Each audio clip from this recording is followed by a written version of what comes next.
ऐसी हालत में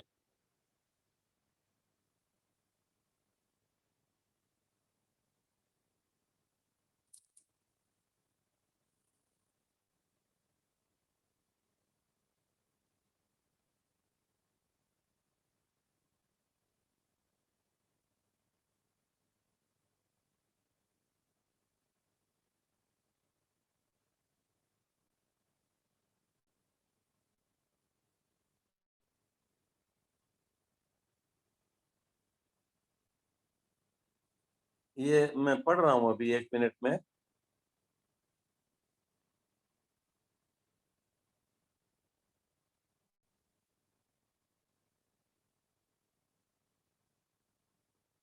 यहाँ 116 का है ये। मैं 17, 18, 19 देख रहा था। कोई बात नहीं।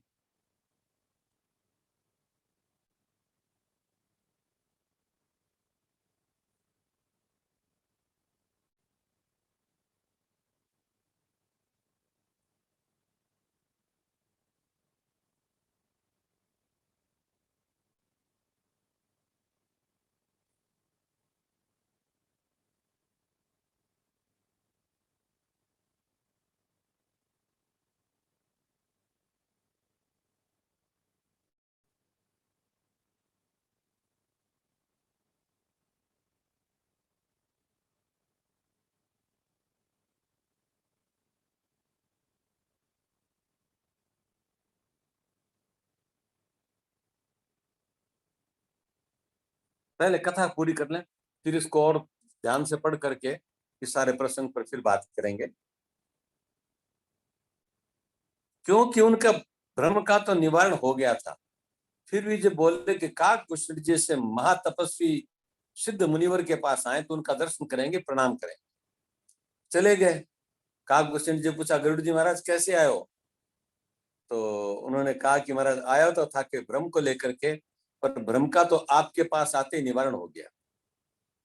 पर एक बात है, अब जब मुझे मेरे जैसे भगवान विष्णु के वाहन को भी भ्रम हो गया हो, इतनी अच्छी एक्टिंग कर लेते हैं, अभिनय कर लेते हैं, उनका पूरा चरित्र मुझे सुना दीजिए।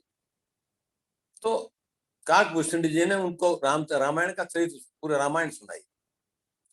उनका महाराज एक बात अब बताओ, आप इतना ज्ञान है आप में, इतनी सिद्धि है आप में, और ये कौवे का शरीर लिए बैठे हो, जो पक्षियों में भी सबसे कम पसंद किया जाता है, उसका शरीर लिए बैठे हो। आप ये शरीर क्यों नहीं बदल देते? आप में तो ताकत है, आप बदल सकते हो। तो काकभूषण जी ने कहा, गरुड़ जी, मैं एक बार भगवान का जन्म सुना तो अयोध्या गया। भगवान बालक रूप में घुटने से चल रहे थे, मुझे देखा, मैं पास गया तो आपने कोई खाने की चीज लेकर के मेरे को खिलाने लगे, और जब मैं खाने को आगे बढ़ा तो उन्हें हंस करके मुंह में डाल दिया। इस तरह की किलोले कर रहे थे। मैं मुझे देख करके भ्रम हो गया कि ये बालक जिसको कहते हैं पूर्ण ब्रह्म है, ये तो यूं किलोल कर रहा है जैसे साधारण बालक करता हो। ये कैसे हुआ? तो वो बड़े निराश हो गए। तभी भगवान ने कोई हाथ बढ़ाया, उनको पकड़ेंगे। जब राम जी का हाथ आया तो काकभूषण जी उड़ गए। अब वो तो उड़ते जा रहे हैं, हाथ उनके पीछे लगा हुआ है। वो तीनों लोकों में सब जगह घूम लिया, हाथ वहीं का वहीं, वही 4 आंगुल पीछे उनसे। अब पकड़ा, अब पकड़ा, बहुत थक गए। तो थक के जाल भागते भागते आखिर वापस यहीं आए। तो भगवान राम को जम्हाई आई, उबासी आई, वो मुंह में घुस गए। मुंह में घुस करके क्या देखते हैं कि यहाँ तो सारा दुनिया जैसे वही है वैसे दुनिया यही भी है, और अनेकों लोग हैं, अनेकों दुनियाएं हैं। अब देखिए, ये कल्पना की है, रामायण जब लिखी गई थी राम जी के जन्म से पहले, ये तुलसीकृत रामायण नहीं, वाल्मीकि रामायण। उस वक्त की कल्पना है कि अनेक लोक हैं, वहां अनेक पृथ्वियां हैं, वहां लोग बसते हैं, वहां के लोग भी हमारी तरह आचरण करते हैं। ये बात उस वक्त हमारे शास्त्रों ने कही है। जो अब ये कह रहे हैं कि हम तो वहां नहीं जानते, पर हमारे से अनेकों प्रकाश बरस दूर कुछ ऐसे ग्रह हैं जहां बस्ती है, और जहां हमारे से ज्यादा प्रगतिशील मानव रहते हैं। ये यूएफओ वगैरह के बारे में लोग बात भी करते हैं कि हमने देखा है, जो भी हो, पर ये एक खास बात थी। अब उस प्रसंग में उन्होंने कहा कि जब वो सारा मैंने देखा तो मैं वहां बरसों तक रहा, देखते देखते थक गया, तो भगवान ने वापस मुंह खोला, वो बाहर आ गया। और बाहर आया तब मुझे पता लगा कि मैंने जो देखा है वो इस ब्रह्म के भीतर ही है, तो ये पूर्ण ब्रह्म है ही है। तो मैंने प्रणाम किया उनको, मैंने कहा क्षमा मांगी कि महाराज मैंने भूल करी, आपके संदेह किया। तो श्री राम ने कहा कि काकभूषण जी, आप बड़े ऋषि हो, तपस्वी हो, आपको भ्रम हो गया, लेकिन भ्रम का निवारण कर दिया मैंने। अब आप मेरे से कोई वर मांगो, क्या मांगते हो? मैंने कहा प्रभु आपकी भक्ति मिल गई, पर क्या चाहिए? तो श्री राम ने मुझे वरदान दिया कि आपकी भक्ति इतनी दृढ़ रहेगी कि आपके पास जो कोई आएगा उसके भी मन में ब्रह्म के प्रति भ्रम मिट जाएगा। और वो मेरे को इस कौवे के रूप में इतना वरदान मिला, भगवान की कृपा मिली, भगवान के सानिध्य मिला, इसलिए मुझे इस रूप से कोई ऐतराज नहीं। और रूप में पड़ा भी क्या है? रूप तो रूप दुनिया के लिए है, भीतर के लिए तो रूप है ही नहीं, तो मैं इसलिए रूप कर रहा हूं। उस दौरान जो उनका वार्तालाप हुआ, उस वार्तालाप में उन्होंने कुछ प्रश्न किए गरुड़ जी ने, और काकभूषण जी ने उसका उत्तर दिया। वो लंबे भेजे प्रसंग, मैं उसको देख करके कल बता दूंगा, आज इसी बात को पूरा कर दें। तो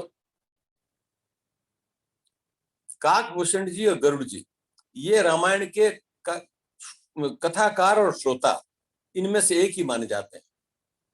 जैसे याज्ञवल्क्य जी थे उस तरह यही थे, उस तरह शंकर जी थे, उसी तरह ये थे। तो ये रामायण की जो कथा कही गई है उसके कथाकार हैं, वो पूर्ण जानकार हैं ब्रह्म तत्व के। और जो श्रोता हैं वो रसिक हैं कथा के, इसलिए श्रोता उनको सिद्ध मुनिवर को कहते हैं कि आप हमको कथा कहो, और उस कथा को सुनेंगे। तो ये प्रसंग आता है कि बड़ के नीचे आश्रम में काकभूषण जी ने गरुड़ जी को रामायण की कथा सुनाई। अब उस कथा के बाद ये प्रसंग तो पूरा हो गया, लेकिन युद्ध तो चल रहा था। तो युद्ध में बहुत लंबा चला युद्ध, कई प्रसंग आए, राम जी को कई जगह चोट भी पहुंचाई। एक जगह ऐसा वर्णन आता है कि रावण बहुत नाराज हो गया अपने भाई पर, उन्होंने एक भाला फेंका अपने भाई को इंगित करके। इतना समय नहीं था कि श्री राम जी उसको काट दें, तो राम जी ने उसके लिए किया कि वो झपट करके उनके विभीषण जी के आगे खड़े हो गए, तो भाला भगवान राम को लगा। ऐसे भक्तवत्सल थे कि जिनको भगवान ने उनकी रक्षा की। अब वो कथा प्रसंग में अगर और आगे चलें तो उसका और बताएं। ये जब बात हुई थी, इसमें एक बात बहुत रोचक कही थी एक बार राजेश्वरन जी महाराज। राजेश्वरन जी महाराज ने कहा कि हनुमान जी गए थे रावण से युद्ध करने, तो रावण के सामने पड़ गए, दोनों का युद्ध होने लग गया। तो रावण ने कहा कि भाई अपने युद्ध करेंगे, तो बोला लंबा युद्ध की जरूरत नहीं, हम एक युद्ध करते हैं कि एक गुस्सा तुम मारो और फिर एक गुस्सा मैं मारूंगा। तो मेरे गुस्सा मारने के बाद बचेगा क्या? रावण ने कहा तुम ही पहले मार दो। तो नहीं, तुम्हारे मन में रह जाएगा, तुम पहले मेरे को गुस्सा मारो। गुस्सा जमाया, मारा, हनुमान जी कुछ नहीं हुआ। उसने कहा रावण तुम तैयार हो।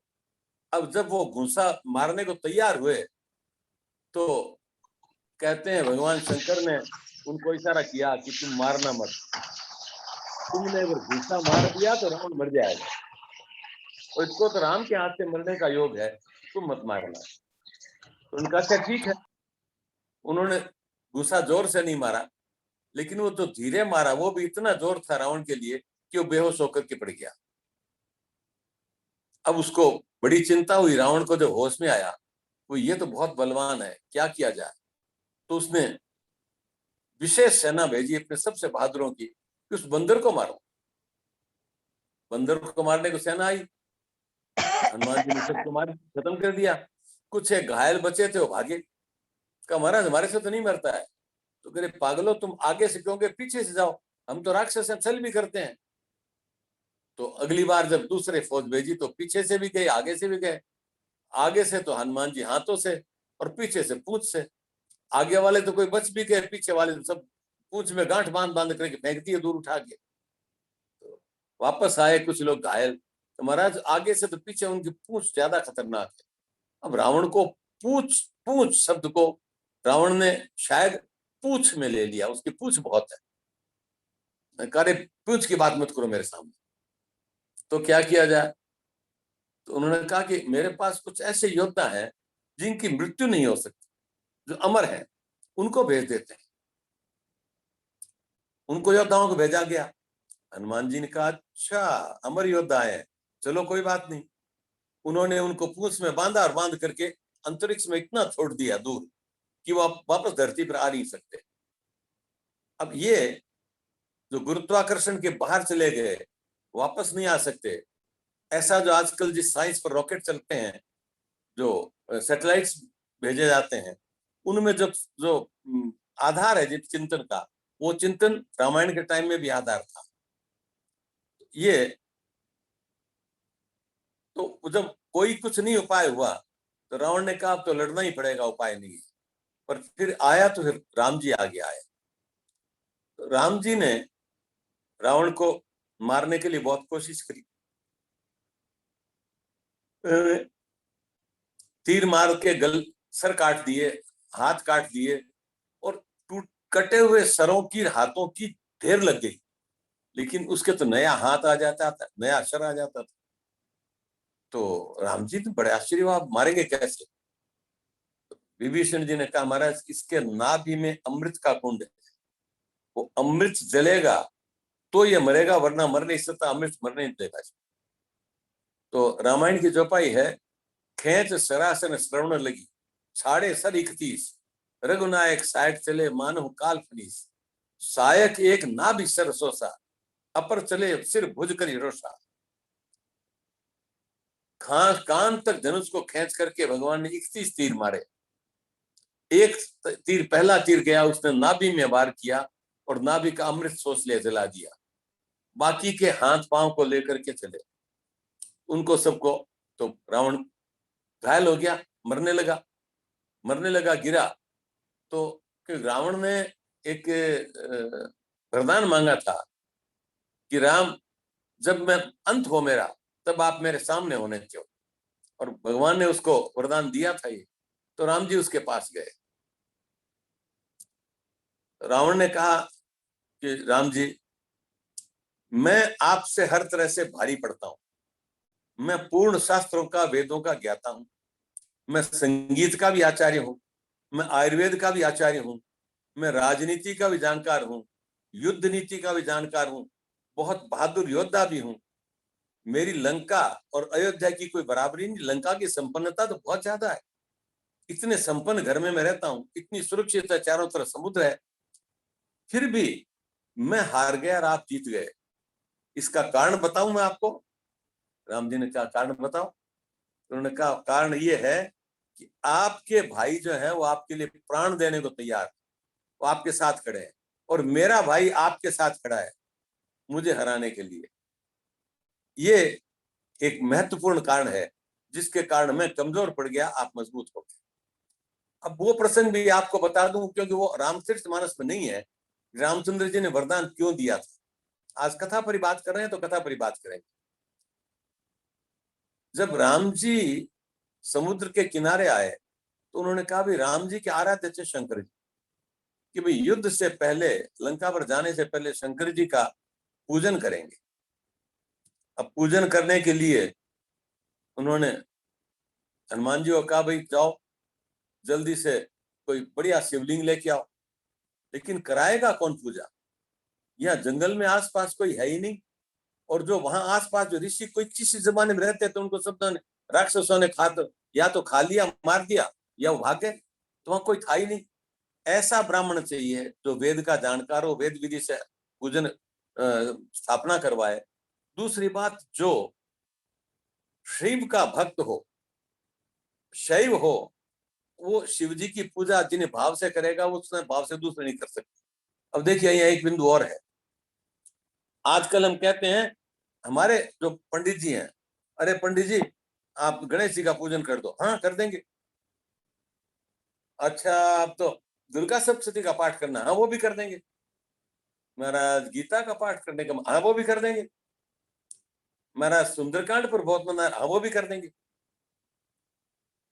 लेकिन एक बात है, जब राम जी को जरूरत पड़ी शिव जी की स्थापना करने की, तो उन्होंने कहा कि वो परम शिव भक्त होना चाहिए, कुलीन ब्राह्मण होना चाहिए, वेदों का कर्मकांड का पूरा जानकार होना चाहिए। तो महाराज आस पास में सब जगह देखते तो एक ही है, लंका में रावण। तो उन्होंने कहा भी ठीक है, उनको प्रार्थना करो अगर वो आ जाए। जामवंत जी रावण के दादाजी के भाई थे, और जामवंत जी जैसे कुंभकर्ण से आकार में थोड़े ही छोटे थे, इतना विशाल शरीर था उनका। खैर वो गए वहां, जाकर के जब जाने लगे तो लोग तो राम जी के दूतों से हनुमान जी ने जला दिया था, डरे हुए थे। उन्होंने पूछा भी मुझे रावण का महल बताओ, तो लोग अपने आप हाँ जाइए इधर जाइए इधर जाइए, चले गए। रावण के महल में पहुंचे। रावण ने कहा महाराज आइए, आप मेरे सिंहासन पर आइए, मेरे दादाजी आप। राम जी ने कहा नहीं, मैं इस वक्त राम जी का दूत, मैं आप अपने सिंहासन पर बैठो, मैं दूत की जगह बैठूंगा, लेकिन मुझे बात करनी है, इसलिए आप कह रहे हो तो बैठ जाऊंगा। वो बैठ गए। कहा बोलिए क्या बात है। तो भाई मेरे भगवान राम है, वो शंकर जी की स्थापना करना चाहते हैं समुद्र के किनारे। उन्होंने क्लीन शंकर भक्त और वेदों का कर्मकांड का पूर्ण जानकार ब्राह्मण चाहिए। वो आसपास कोई मिला नहीं, आप ही हैं। तो क्या आप वहां भगवान राम के इच्छा अनुसार शंकर जी की स्थापना करेंगे? किस उद्देश्य से कर रहे हैं राम? रावण ने पूछा। लंका विजय के लिए कर रहे हैं। अच्छा आप बैठिए, मैं थोड़ा अपने परामर्श कर लूं। और परामर्श करने की जरूरत ही नहीं थी, सारे जितने सवाल सत्य बोलने लगे बिल्कुल नहीं जाना महाराज, आपको हराने के लिए, आपको मारने के लिए, लंका विजय करने के लिए वो शंकर जी की पूजा कर रहे हैं, और आप जाकर के उनकी पूजा करवाओगे? ये कैसे हो सकता है? बिल्कुल नहीं जाना। रावण ने कहा देखो, मुझे भयंकर रूप में बहुत जानते हैं, बड़ा भारी योद्धा है, बड़ा क्रूर भी है। ये भी जानते हैं कि मैं बहुत विद्वान भी हूँ, ये भी जानते हैं कि मैं बड़ा कुलीन हूँ, मैं महर्षि विश्रवा का लड़का हूँ, महर्षि पुलुस जो ब्रह्मा के पुत्र थे उनका पोता हूँ। ये सारी बातें तो सब जानते हैं, और इन सब बातों को लेकर के मेरे पास मेरी प्रशंसा में बहुत लोग कहते हैं, लेकिन मैं पंडित हूं, कर्मकांड का जानकार हूं, इस बात का आज तक किसी ने कोई उपयोग नहीं किया। पहली बार है जब मेरे पास ऐसा प्रस्ताव आया है कि मैं एक आचार्य के रूप में, एक पंडित के रूप में जाकर के और भगवान शंकर की स्थापना कराऊं, और वो मेरे आराध्य हैं, मुझे तो उनकी स्थापना में आनंद आएगा। रावण ने नहीं मानी किसी की बात, और कहा कि जामवंत जी आप जाइए, मैं आ रहा हूं। तो रावण ने सारी पूजा की सामग्री ली साथ में, पुष्प विमान पे सीता जी को बैठाया, और राम जी बैठे थे उससे दूर पुष्पक छोड़ करके खुद आया। आकर के कहा ठीक है मैं तैयार हूं, मेरा जजमान तैयार है क्या? हालांकि ये भी लेख आता है, ये महर्षि कंब की रामायण में है, उसमें ज्यादा विस्तार से कहा गया। दक्षिण भारत में काफी प्रचलित है रामायण।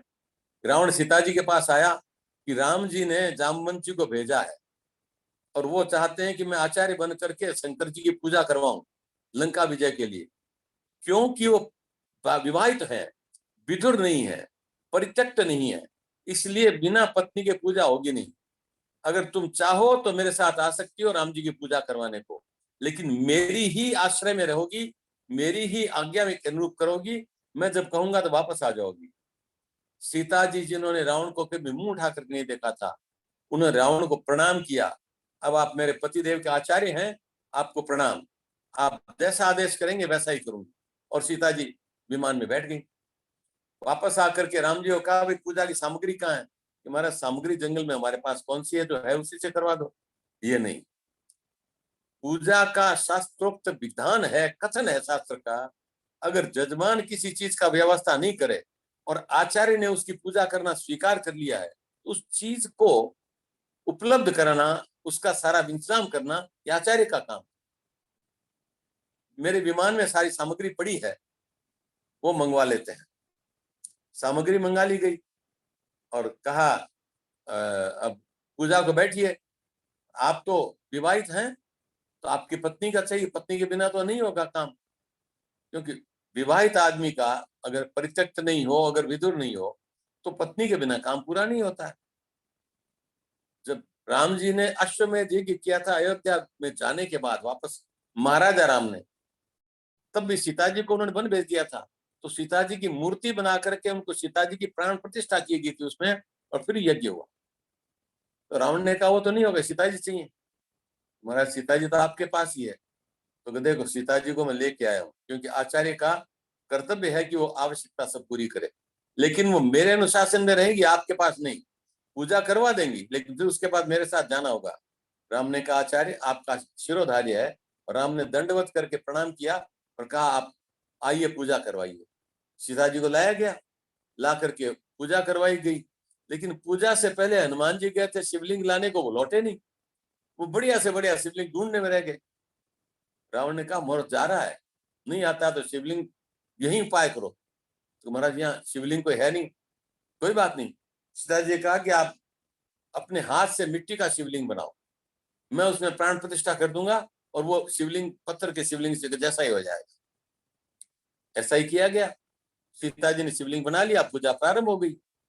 हनुमान जी आए शिवलिंग लेकर के, उनका महाराज ये क्या किया आपने, तो शुरू कर दी। तो भैया देर हो गई, हमारे आचार्य ने कहा विलंब हो रहा है, मुहूर्त निकल रहा है। तो मैं तो ले आया, मेरी श्रम तो फालतू गई। तो नहीं, तुम्हारी श्रम फालतू नहीं गई, तुम यहाँ पास में अपना शिवलिंग स्थापित करो।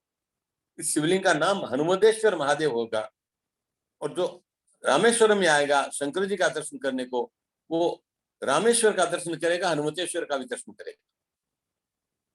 तो स्थापना हो गई। जब पूर्ण हुआ सारा काम, स्थापना हो गई, पूजा हो गई, भगवान राम ने प्रणाम किया, आचार्य ने विजयी भाव का आशीर्वाद दिया। राम ने कहा, महाराज दक्षिणा, दक्षिणा के बिना पूजा नहीं होती पूरी। तो कहा, राम मैं जानता हूं कि मेरा यजमान वनवासी है, उसके पास दक्षिणा के लिए भी कुछ नहीं है, इसलिए दक्षिणा की मांग नहीं करता। राम जी ने कहा, महाराज ऐसा हमेशा थोड़ी रहेगा, जिस समय मेरे पास कुछ आएगा तब मैं उस दक्षिणा पूरी कर दूंगा, तब तक आपका मेरे पर कर्ज रहे, आप मांगो तो सही। रावण ने कहा, अच्छा मैं एक सी दक्षिणा मांगता हूँ जो शायद दूसरा नहीं मांगता है। मेरे पास धन संपत्ति ऐश्वर्य राज्य की कोई कमी नहीं है, तुम्हारे से लेकर के क्या करूंगा? तुम अभी दो बाद में लो, लेकिन मेरे को करना क्या है उसका? मैं तो एक ऐसी चीज मांगूंगा जो तुमको देने में कोई तकलीफ नहीं होगी, वनवासी होकर के दे सकते हो, लेकिन मेरे लिए इतनी महान होगी कि मेरा उससे कल्याण हो जाएगा। मांगो महाराज। देखो जजमान, जब मेरा अंत समय आए, उस समय मेरी आंखों के सामने आप प्रत्यक्ष खड़े होने चाहिए। आपके पास खड़े होकर आपको देखते देखते मेरा प्राण जाए।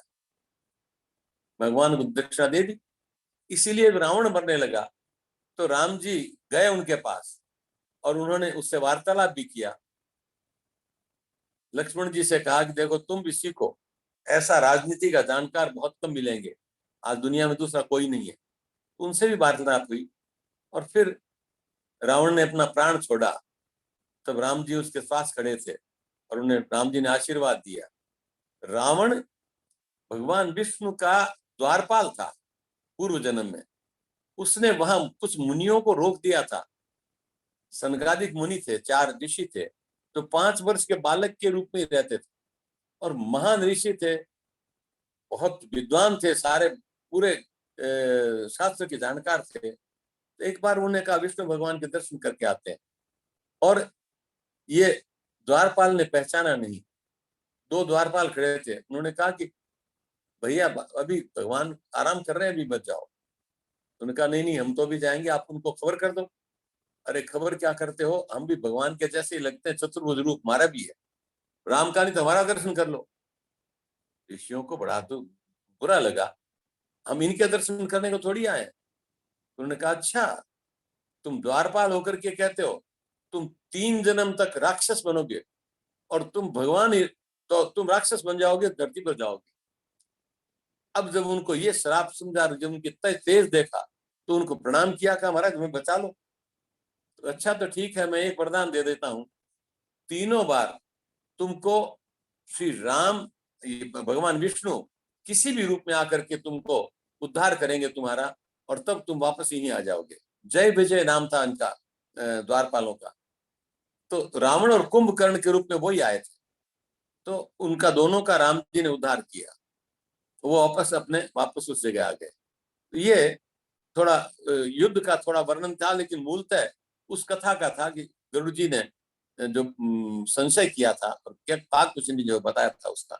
अब समय हो रहा है तो प्रार्थना करें या कुछ और आगे बात करें? 4 मिनट बाकी है, आपका जिया मर्जी रहती है। तो विजय के बाद मैं उस कथा को पूरी कर देता हूँ। विभीषण का राज तिलक हुआ। विभीषण ने कहा महाराज जब मेरा राज तिलक कर दिया, मेरे को राजा बना दिया, मेरी नेतृत्व देखो। तो भगवान राम ने कहा नहीं, मेरे को वनवास का समय पूरा नहीं हुआ, मैं नगर में नहीं जाऊंगा, मैं बाहर ही रहूंगा। तो महाराज मेरा अभिषेक कौन करेगा वहां? तो उन्होंने कहा लक्ष्मण जाके अभिषेक करेगा। तो लक्ष्मण जी ने जाके अभिषेक किया। विभीषण आए सीता जी के पास और सीता जी को लेके आए वापस राम जी के पास। वो रथ पर चढ़ी हुई थी। अब बंदर, भालू, सारे योद्धा सब उनके सीता जी के दर्शन के लिए इतने उतावले हो रहे थे। बंदर तो चंचल होता है ना, तो अब कैसे करें, उछल उछल के कोई इधर कोई इधर। तो राम जी ने कहा रुक जाओ सब, सीता जी से को पैदल आएंगी ताकि सब लोग दर्शन कर लें उनका। सीता जी रथ से उतरी, पैदल आई, सब लोगों ने दर्शन किए। राम ने कुछ कड़ी बातें कही, कहा अब तुमको अपने पवित्रता का प्रमाण देना पड़ेगा। उन्होंने कहा कौन सा प्रमाण देना है? इसकी भी पूर्ण कथा आती है। जब पंचवटी में रावण आने वाला था, उससे पहले श्री राम ने सीता जी से कहा कि सीता अब मुझे राक्षसों को मारने की क्रिया करनी है, तो आपके मूल रूप का कोई अपमान न करे, इसके लिए छाया रूप आप मेरे साथ रहो, अपने मूल रूप में यहाँ छोड़ के चली जाओ। तो सीता जी ने कहा कहाँ जाऊं? तो उन्होंने अग्निदेव को कहा कि अग्निदेव आप सीता जी की सुरक्षा करो और मैं छाया के साथ रहूंगा। तो छाया की सीता लेकर के रावण गया, छाया की सीता लंका में रही, छाया की सीता ही वापस आई। जब वापस आकर के राम जी को अग्निदेव से वापस सीता लेना था, उन्होंने कहा कि अग्नि परीक्षा दो। सीता जी ने अग्नि परीक्षा दी। अग्नि को तो वो छाया रूप तो उन्होंने लोप कर दिया और सीता जी को लेकर प्रकट हो गया।